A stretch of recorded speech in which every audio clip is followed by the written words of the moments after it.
आकाशवाणी संबलपुर जुहार आंचलिक खबर पढ़ुचन तापस रंजन साहू। राज्यर विधायक मानकर लगे आजठानु भुवनेश्वर ठाने गोटे दुईदिनिया तालीम कार्यक्रम मूल होउछि। केन्द्र संसदीय व्यापार और संख्या लघु मंत्री किरण रिजिजू आज सकाल बेला 10:45 थी इतार उद्घाटन करबे। इति विधानसभार सदस्य मानकु गृहर नीति नियम और गृह परिचालना बाबदे तालीम दिया जिबा।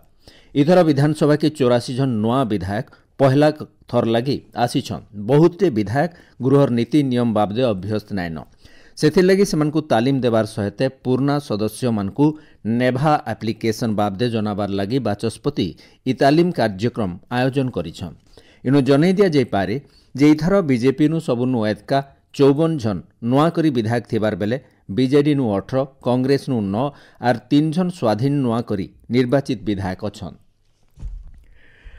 भुवनेश्वर लोकसेवा भवन भारतीय तैल निगम निर्देशक सुजय चौधरी मुख्यमंत्री मोहन चरण माझी को गलाकाल भेटिछन। इ अवसर तैल निगम तरफु ओडिशा नो हेबार के थिबार भिन्न भिन्न प्रकल्प बाबदे श्री चौधरी मुख्यमंत्री को जनैथिले।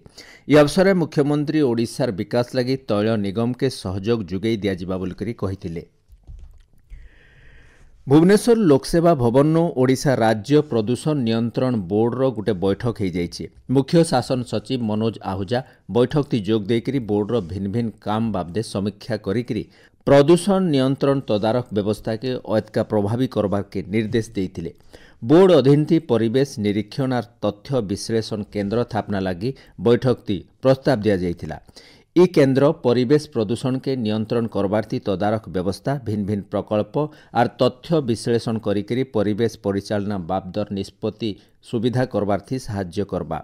बैठक थी गवेषणा विकास और उपकूल सेल प्रकल्प थी पीएचडी और गवेषणा करुथबार छात्र छात्री मानकु नियोजित करबा के प्रस्ताव दिया जाइथिला। इतार छड़ा बायोमेडिकल वर्ज्य वस्तु परिचालनार्थी अर्थ व्यवस्था प्रस्ताव उपरे भी आलोचना करा जाइथिला।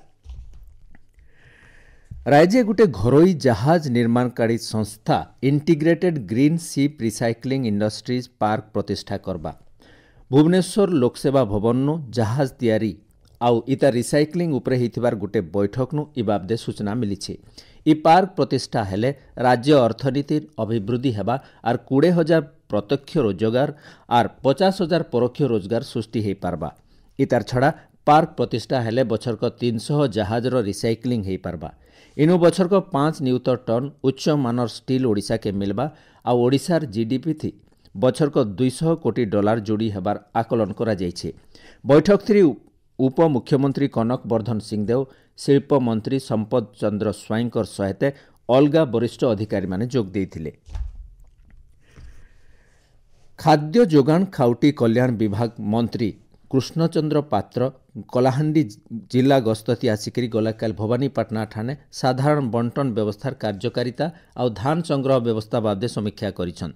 बैठक ती विभागीय अधिकारी माने दायित्वर सहित काम करबार के मंत्री श्री पात्र परामर्श देइथिले। धान बिक्री समय थी प्रकृत चाषी जनता सर्वनिम्न सहायक मूल्य पाई पारबे सेथिर लगी विभागीय अधिकारी मानकु निर्देश देइथिले। जिला जोगान अधिकारी पवित्र साहू जिलानो चाषी मानकर पंजीकरण प्रक्रिया मंडी व्यवस्था राशन कार्ड योग्य और अयोग्य हिताधिकारी मानकर बाबदे बैठक थी विवरणी उपस्थापन करथिले।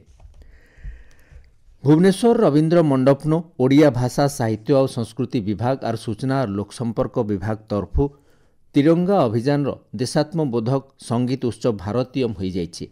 भारतीय मुक्ति संग्राम थी जेन वीर माने निजर वीरत्व और दुस्साहसिकता पराकाष्ठा देखैकरी देश के स्वाधीनता आनी देइछन सेमानकु सुरता करबार लगी इ देशात्मबोधक संगीत उत्सव आयोजन करा जाइथिला। इते राज्यर भिन्न भिन्न जिल्लानु आसीथिबार विशिष्ट कंठशिल्पी माने संगीत परिवेषण करिथिले। यूजीसी नेट जून परीक्षा सूची के सामान बदला जाइछे।